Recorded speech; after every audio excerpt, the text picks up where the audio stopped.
my signal. Unleash hell.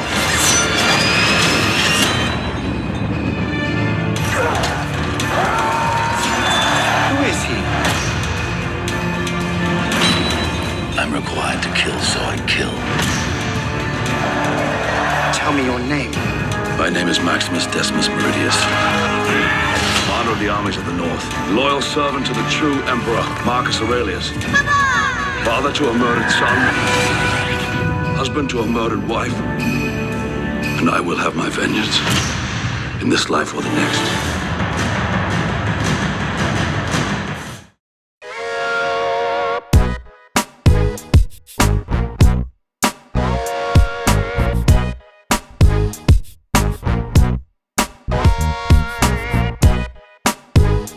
Welcome back to the channel, everyone, where we love talking about movies and more. I'm your host, Mason Phillips, and today I have a movie review for you for the 2000 Best Picture winner, Gladiator, starring Russell Crowe, directed by Ridley Scott. This is a new series we're starting here on the channel. Every Thursday, I'm going to be covering a movie that came out sequentially starting in the year 2000, and then the next week it'll be 2001, and then 2002, 2003, so on and so forth. I'll be picking a movie at random, and I'll be putting a post in my community tab on YouTube, so you guys can guess as we approach the release of the new video each Thursday. On Sunday, I'll go ahead and put out a poll for 4 options for films that you can guess which movie I'm going to be covering that Thursday. I think it's going to be a lot of fun, something new I've been wanting to do here on the channel, and I'm really looking forward to going into this. Gladiator 2 came out last year, and I actually hadn't seen the first Gladiator before I went and saw that film. That was a big mistake on my part. I wish I had. And now that I have seen Gladiator, I also went back and watched Gladiator 2 after the fact. Enhanced both experiences having watched both films.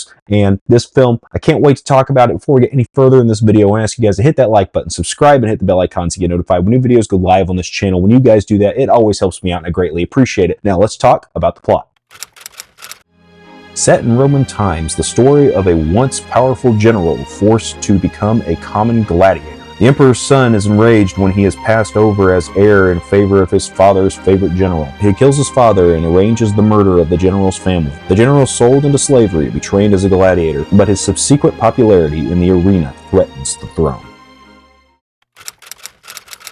All right, so what was good about Gladiator? Again, like I said, I had seen Gladiator 2 last year, but I hadn't seen the first one before I went and saw that. And that's not like me, because I usually do like get caught up on a series before I go see a new film. There's a new, like a sequel to something coming out, a big film in a pre-existing franchise. I like to get caught up on that series if I haven't been invested with it. And I hadn't seen the first Gladiator up until very recently. I wish I had changed that. I wish I had seen that film, because the first Gladiator, my gosh, this film was just incredible. I loved this film. This film was so exciting. I totally get why it won Best Picture. I was a little frustrated with how the Oscars went this past year with the 2024 film season for the 2025 Oscars. For the year 2000, for Gladiator winning that year, I haven't seen all the other selected films that were nominated that year, but Gladiator is just, it's one of the best films ever made. And this film had a troubled production cycle. And the fact that they were able to get something so great out of all the mess that came with creating this film, it's incredible that it all worked and came together so great. And it's also classic Ridley Scott. Ridley Scott's kind of a hit and miss director now, I think. Sometimes he does bring out a project that is very good, like Gladiator 2. I actually quite like Gladiator 2. 2015's The Martian. That's a 10-year-old film at this point, but occasionally he does come back and we see the old Ridley Scott. The old Ridley Scott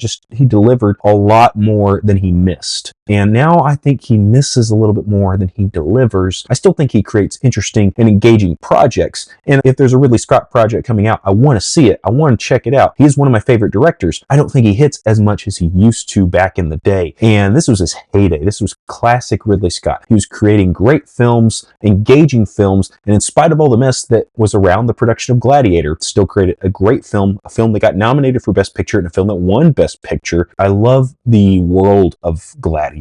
And it's a film that doesn't celebrate what happened with the gladiators. It doesn't celebrate this period in Rome's history. It takes a different look at gladiators. You know, it was a rough life. Most gladiators, like it shows here, they were enslaved. This was servitude for them. They were forced into these arenas to fight for their freedom, to fight for their life. And it was entertainment for everybody else. Entertainment and bloodshed and violence. And I'm a guy that likes, violent films. I love like John Wick, Mission Impossible, these action films that have a little bit of heightened violence and all this stuff. Then you get something like Gladiator that's like, okay, while we can still have cool moments, we're going to have cool sequences. We're also going to address the fact that this shouldn't have been celebrated. We're going to talk about why this was problematic. It doesn't celebrate violence. It brings the reality of this violence. It brings the reality, the horror of these games to the attention of the audience. And I think it was done with class. I think it was done in a very profound way. A lot of that also due to Russell Crowe's performance as Maximus. And he's one of the great film characters of all time. I remember watching this movie and I knew about the big line, "Are you not entertained?"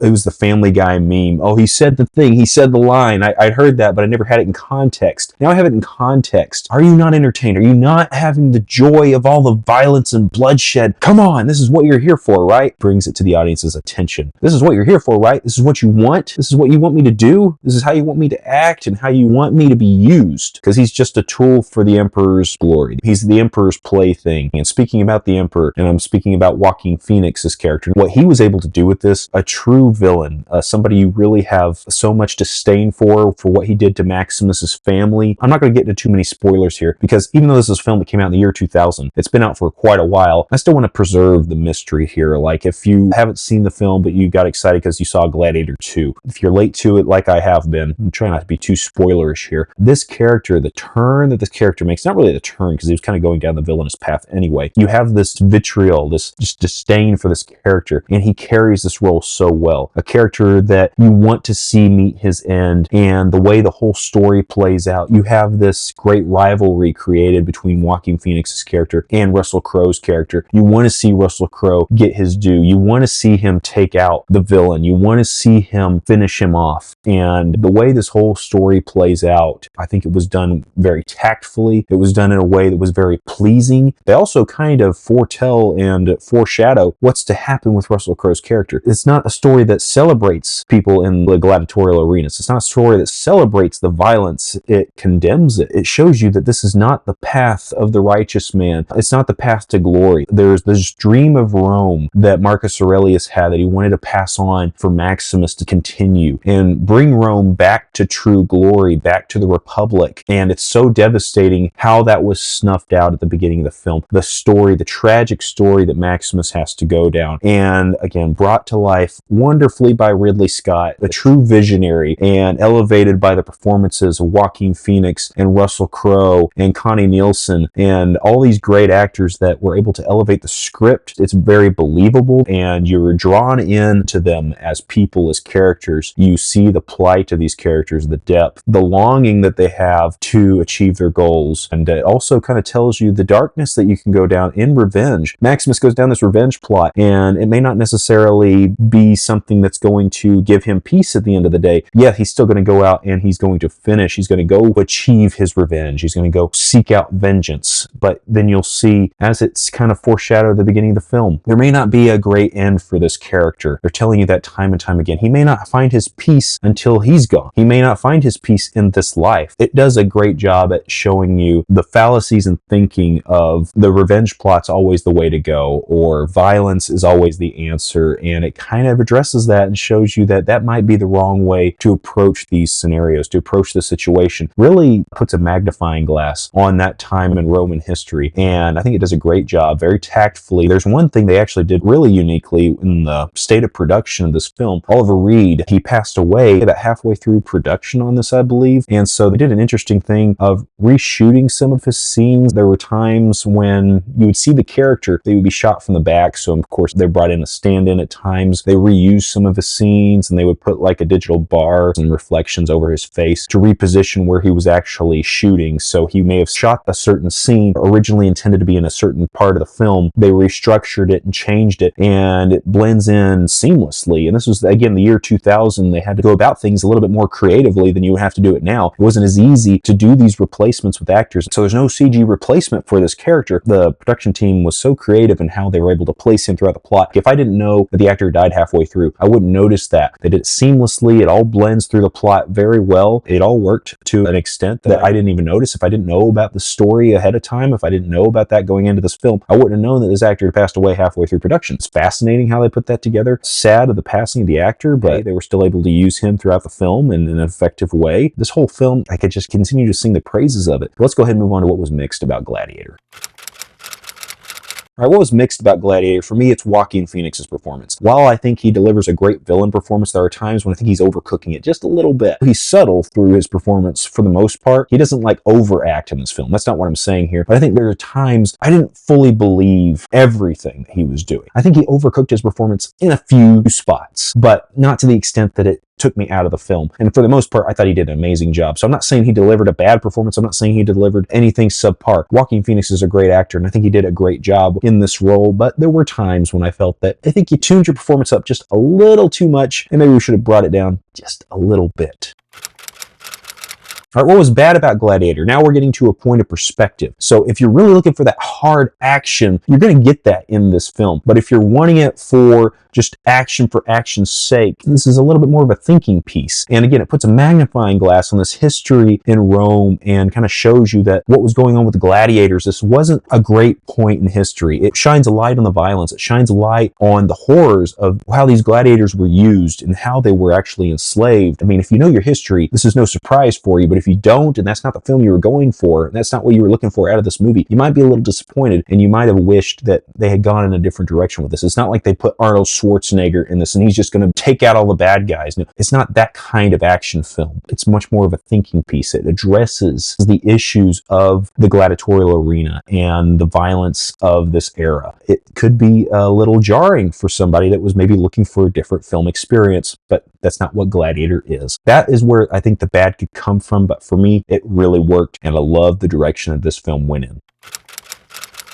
Gladiator is one of the best films ever made, one of my favorite films of all time, and I cannot believe I haven't watched it up until 2025. I mean, I wasn't at the age where I could have gone to the theater to see this when it came out, but I could have easily gone and watched this film at any point growing up, either be it high school or my college years, or just the past couple of years, or just before I went and saw Gladiator 2. I should have watched this movie last year at the very least, and I didn't, and I wish that I had. This film was so wonderful, transcends the genre, and does something that a lot of films like this don't do. And it has a very specific message it wants to tell, and I think it tells it very effectively. And in spite of all the production issues that this film had, it was able to come together and create such a wonderful cinematic experience. Russell Crowe delivers one of the best performances of his entire career in the role of Maximus, and I was just so elated watching this entire film. One of the best films ever put to screen. If I'm going to give this movie a rating, it has got to be a 5 out of 5 or an A+ on the letter scale. I don't often give perfect scores to films. Very rare when I do that. Gladiator is completely deserving of that perfect score. I completely enjoyed my time with this one. If you've seen Gladiator, go down in the comment section and let me know what you thought of this film. I would love to hear from you. Before you go, remember to hit that like button, subscribe, and hit the bell icon so you get notified when new videos go live on this channel. When you guys do that, it always helps me out and I greatly appreciate it. Hope you all have an awesome and a fantastic day, and I'll see you in the next video.